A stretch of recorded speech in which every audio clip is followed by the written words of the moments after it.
I was told the first thing I should do is check to see if you can hear me in the back. I'm a professor from New York. I'm not used to not being heard. Loud and obnoxious, not a problem for me.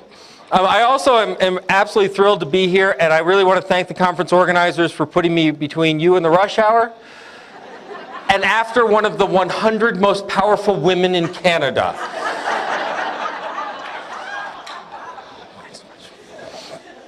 It is important as a speaker, and I know that it's a long day, so your brains are going, and I promise I will have no facts, I will have no concepts, I'll have nothing interesting. Just cruise out for the next 45 minutes and go with it. It's important as a speaker that I connect both to the audience and I connect to current events. I will not attempt a Canadian accent. We can say dollar all we want. Look, the dollar, got it, all right? But I'm not doing that. Instead, I'm going to tell a joke. A librarian, a politician, and a nun are trapped at the bottom of a collapsed mine. Audience, current events? Yeah. After the initial shock of the cave-in, they all decide in the complete blackness to venture out and explore the rest of the shaft for potential salvation and an exit. They tie themselves together and go groping through the shaft. A little ways down, they bump into something clearly metallic and smooth and not boulder-like. And so they all gather around and begin to feel to determine what it is. The politician says, clearly a piece of malfunctioning mining equipment. And when I get back to the top, I'm going to have hearings and find out who's responsible for it. The nun says, no, no, no, this is clearly a gift from God. This is a magical door that if we open it, we will be free. Librarian, what do you think it is? The librarian said, well, let me see. We have a group of people with no leader groping through the dark, feeling for something and hope, and either looking for someone to blame or a miracle. It feels a lot like a library committee to me.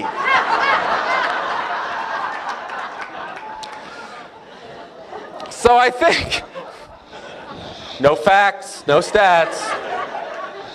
There you go. So I think this is part of the question that we're here to deal with. And I would just like to say that I hate this question. This question sucks. Pardon me. It sucks for many reasons, and I'm going to get into it in detail. I will also say that it's a good thing, I should admit now, maybe something I should have admitted to the conference organizers beforehand, I am not a futurist. I don't give a damn about the future. I really don't. I'm much more worried in what we should be doing today. And I really, rather than trying to predict the future, I'm much more interested in inventing the future. So my favorite quote comes from a fellow by the name of Alan Kay, who says that the best way to predict the future is to invent it. And I believe that. I believe that one message that we need to get across is that we don't need a committee feeling through the dark. We don't need an innovation pro temp. We don't need to have a 12-year-long process to look at the possibilities, to come up with a task force, to divide an option that will then go through a series of conversations. We just need to get down to making our life better.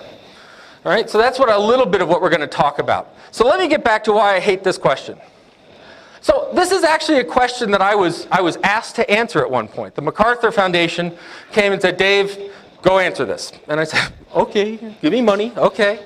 I called it my not that MacArthur Foundation grant, MacArthur grant. But it's hilarious because I noticed that the other thing that I'm scared to death of you folks is that I've been following the LibFoo Twitter tag. You guys are harsh. I mean, when someone got up and talked about the Age of Enlightenment and someone said, I'm putting out a preemptive strike on the Middle Ages as being important, I'm like, oh my God, he didn't even... So anyway, they asked me to go, and so I do it, I call up a library director and say, yeah, what's the future of library? I call up the library director. And the first reason you realize this is a horrible question is because everyone wants to redefine it. Well, what do you mean? Future of this library, future of all libraries. And finally you just say, yeah, answer the question. So I call up an academic librarian director and I'd say, what is the future of libraries? And their answer would be, well, I can't tell you the future of public libraries because they're screwed. But in the academic libraries, it's a social space that is all about learning and knowledge. And I call up a public library director and, well, I can't tell you about academic libraries because they're screwed. But we're going to be about a social space that's all about learning and knowledge. And you're just like, can you please just take a moment? Right? So I'm not going to talk about the future of public and the future of academic and the future of school, the future of special and the future of law. I mean, if there's any profession that's better at subdividing ourselves into little itty bitty pieces, it's probably serial killers trying to hide a body.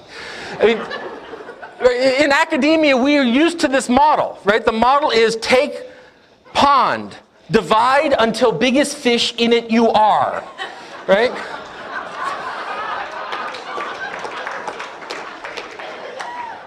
So the reason I don't like this is, first of all, it assumes that there is a future. The other reason that if you look at how this question is phrased very much as that it is determinate, that there is a future. And all we have to do is uncover it, which I guess if you wait long enough, that will happen. But when I ask this question and I look at it, what if you find that answer by looking at statistics, at looking at data, at looking at all this information, and you find that the future of libraries is none? If you find that the future of libraries is boarding them up and shuttering them. If you find that the future of libraries is killing the funding and deprofessionalizing folks and manning them as if they were Walmarts, right? Is that something that you would be happy with? Is that something that you would sit around and go, well, if that's the future, I guess I'll go start working at Walmart? A much more interesting way of saying this is, what should be the future of libraries? Right? It's something that we can act upon. And as we're going to talk about a lot today, this notion that we are in some ways someone else is going to come in and shape us. I mean, no. We want to look at how we can shape that future. Now, the next part I hate about this question, and you're going to, I can see the tweet already. Dave's splitting hairs. What the hell? I hate the notion that all we talk about is libraries. You're saying, you do realize it's a library conference, right? How many libraries are here today? Let's look around. I don't see any Ivy. There's no coffee shop in the corner or rapid reader response, and there are no students falling asleep on the third floor. We're librarians, right? The building is nothing. The building is there for us, right? So when I don't, this is the advantage of being the last speaker, is I can pick on every other previous speaker. So when I see things like iTunes up there, and I see things like Facebook, those are libraries. No, they're not. They're piles of crap. I mean, yours are beautiful, but my musical taste, not good, right? Stuff does not a library make. What do you call a room full of books? It's a closet. What do you call an empty room with a librarian? A library. If you give them an Ethernet connection, sure, in 10 days they'll have ordered lots of books, but the point is, it's the process that makes a library. It's how we function. It's what's in our head that makes us librarians. They named the building after us, right? I know that's a little historical. But if he's allowed to pick on the number 0, I'm allowed to recreate the whole naming of this. Because let's face it, we're named after Liber, right? Which is Latin. I failed Latin, right? First it killed the Romans, then me, right? And it means tree bark, because that's what they would write on. So technically you're all forest rangers if you're librarians, but all right. So what should the future, so it really should be, what should be the future of libraries and librarians? Because I can very much see a future where there are more of us and fewer of those buildings. In fact, you've probably had some of those strategic discussions. Given the economy, and I'd be lovely to hear that you totally missed the bullet because we screwed up the economy, you're welcome. It's like, why are healthcare complaints down in Canada? Because we've been watching the Americans screw it up so bad, we're not complaining anymore. So what should the future of libraries and librarians be? But that's one future. You've probably talked about it. How much does it cost to heat this building, keep the doors open, secure this building, worry about the maintenance, take care of the asbestos every so often? How long, right? But let's close that down and move the librarians where they matter, which may not be another library, by the way. So the last one is in a democracy.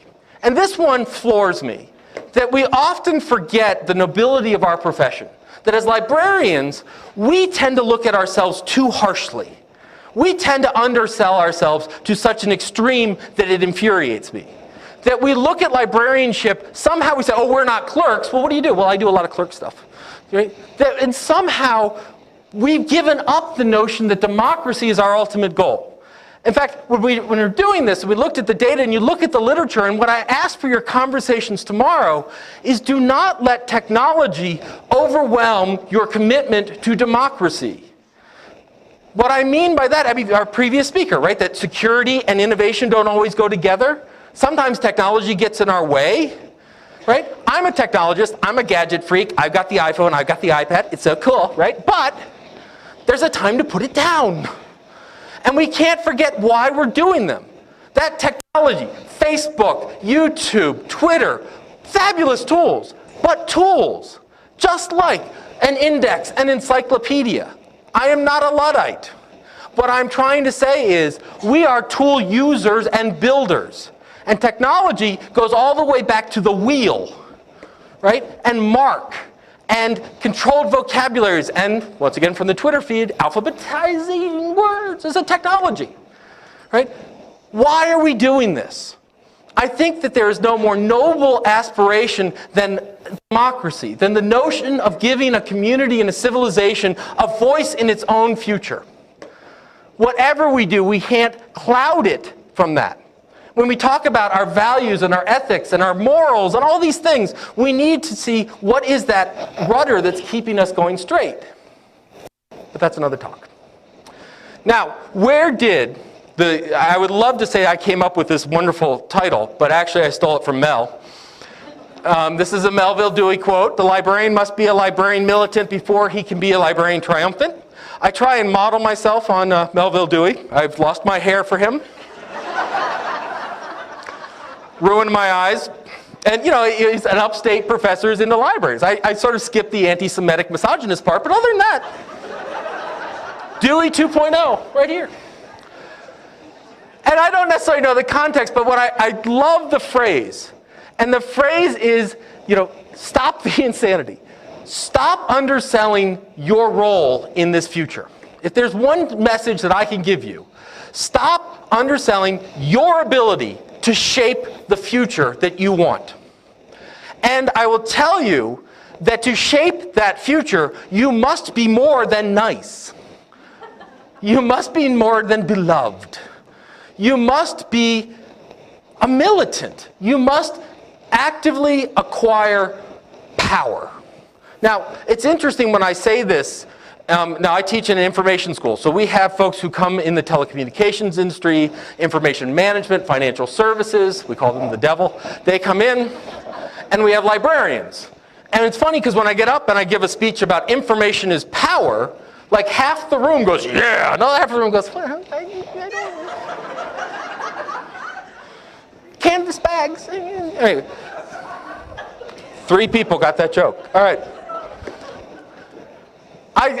So, a great book. If you haven't had a chance to read it, but you're all much more literate than we are in the States, so I'm sure you've read it 300 times and have it highlighted. But there is a fellow, a radical in the actually 30s and 40s and through the 70s named Saul Alinsky, wrote a great book called The Rules for Radicals. Now, I don't care if you're a communist, a progressive, a socialist. I mean, hell, you could be a capitalist, which would be hilarious because you'd look like a socialist to me. But he wrote this great book, and he uses this word power.